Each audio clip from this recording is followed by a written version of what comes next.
السلام عليكم. اللهم صل على محمد وآل محمد وعجل فرجهم والعن عدوهم. ضمن حملة بسيطة ستقوم بها قناة خواطر فكرية لدعم الأخ المبدع ذو الفقار المغربي، سنقوم ونركز إن شاء الله بهذا الفيديو على ماذا قالوا بحق الأخ ذو الفقار المغربي، أو ماذا قالوا عن ذو الفقار المغربي. سأتناول 6 شخصيات إن شاء الله تكلموا ومدحوا الأخ ذو الفقار المغربي. مثل ما قلت انه هذه ضمن الحملة الترويجية، حملة دعم هذه او هذا الاخ المبدع ودعم قناته بعد ان حذفت، بعد تهكير القناة حذفت جميع فيديوهات هذا الشخص المبدع ذو الفقار المغربي. سأبتدئ ان شاء الله بهذا الكلام وبعدها اترككم مع كلام مشايخ ومحارشية على الله برهانهم. ذو الفقار المغربي قبل سنتين تقريبا لما نشرت قناة او نشرت اول مقطع فيديو، أو ببداياتي ذو الفقار المغربي حفزني، ذو الفقار المغربي نشر قناتي، ذو الفقار المغربي أعطى مشاركة للفيديو الخاص بي. نعم فيديوهاتي كانت رديئة جدا جدا، لا تصوير لا نص لا، لكن مع ذلك ذو الفقار حفز، مع ذلك ذو الفقار دعم، مع ذلك ذو الفقار المغربي نشر. كل هذا يحسب من تواضع هذا الشخص. لذلك ليس من الإنصاف أن نترك الأخ ذو الفقار بهذا الوقت.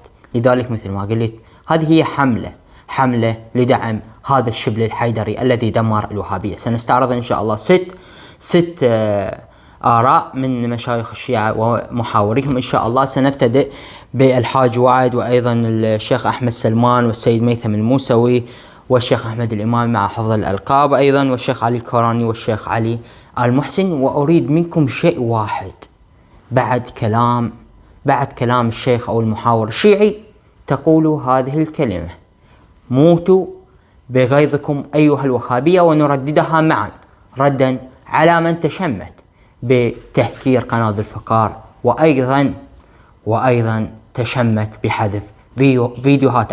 نستمع إن شاء الله ونرجع وإياكم بترديد هذه الكلمة: موتوا بغيظكم يا وهابية. أولا مع الشيخ علي الكوراني.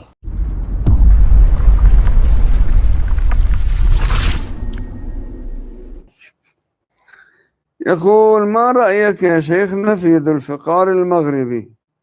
أدعو له بالخير، مستبصر، ذكي، شاطر، وله إجابات ونقد، ويطلع كليبات جيدة في رد النواصب وأعداء أهل البيت عليهم السلام، وجزاه الله خير الجزاء. هذا الأخ المستبصر ذو الفقار المغربي، وما يخلي أحد يتصل به، وما معروفة شخصيته. قالوا لأنه ظروفه محيطة، يمكن يكون مثلا في الرباط في موقع حكومي مهم، وما يقول عن نفسه، ولكن كليباته مفيدة. موتوا بغيظكم أيها الوهابية. ننتقل إلى فضيلة الشيخ علي آل محسن. يعني الآن هناك طريقة، ربما أقول هي طريقة ذي الفقار المغربي، طريقة أيضا مبتكرة وجديدة، نسخة جديدة من الحوار. نعم. أنه لا يكون حوار وجه لوجه. نعم. هذا واحد. 2، أن يكون الحوار بالمقاطع، لأن وجه لوجه يصير لغط، ويصير مثلا لا يعطى السني إذا كان حاور الشيعي في قناة شيعي سنية. نعم. يحاول أنه يضيع وقت الشيعي ويشوش عليه. نعم. ويصير يحاوره مثل قناة المستقلة. صحيح. يحاوره المحاور السني، وأيضا مدير الحوار أيضا هو يحاور. نعم. المحاور صحيح. الشيعي يكون سيفا عليه. نعم. وموتوا بغيظكم أيها الوهابية. وسيبقى ذو الفقار المغربي علم رغم الصعوبات التي مر بها هو وقناته. وننتقل إلى كلام الشيخ أحمد سلمان بهذا الخصوص. طيب أبو عائشة شيخنا، تفضل الشيخ دور الشيخ أحمد سلمان.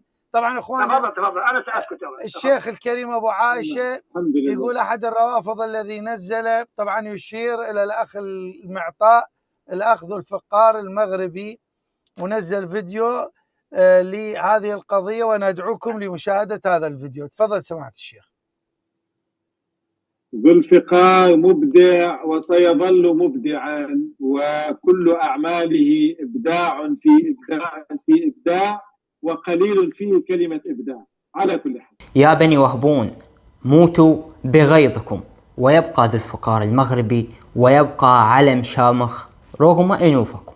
نستمع الآن إلى كلام السيد ميثم الموسوي. حجينا شوف هذول شوف اسلوبهم، هذول الاسلوب اسمع هذا الاسلوب الاعرابي، هذا الاسلوب الهمجي، اسلوب البداوه، اسلوب محمد بن عبد الوهاب، اسلوب القتل والارهاب، واسلوب داعش يستخدمونه الان مع الاخذ الفقار المغربي. كشفناه وكشفنا اسمه وكشفنا صورته، ثم ماذا؟ هل هذا هو الدين؟ الدين حوار ومناظره، كما يناظركم ويحاوركم حاوروه. ام انتم متعودون؟ قتلتم حسن شحاته، قتلتم الشيخ حسن شحاته، اسمع قتلتم الشيخ حسن شحاته لأنه خالفكم في الرأي، طيب، وفعلتم ما فعلتم بالشيخ حسن بن فرحان المالكي لأنه خالفكم في الرأي، وقتلتم الشيخ النمر لأنه خالفكم في الرأي. فهذا دينكم ودينكم. ما تعرفون الحوار، ما تعرفون منطق الحضارة، ما تعرفون اللغة، ما تعرفون أدب الحوار، ما عندكم إلا القتل والتهديد والإرهاب. أنتم ناس الدين منكم براء، الله يقول لا إكراه في الدين، وأنتم تريدون الناس أن يتبعوكم، وإن لم يتبعوكم تقتلونهم. هذا الذي يبشرك، هاي اللي يبشرك به، يقول لك كشفنا ذو الفقار، عرفنا اسمه وعرفنا عنوانه وراح نقتله. هذا معنى كلامه حجينا.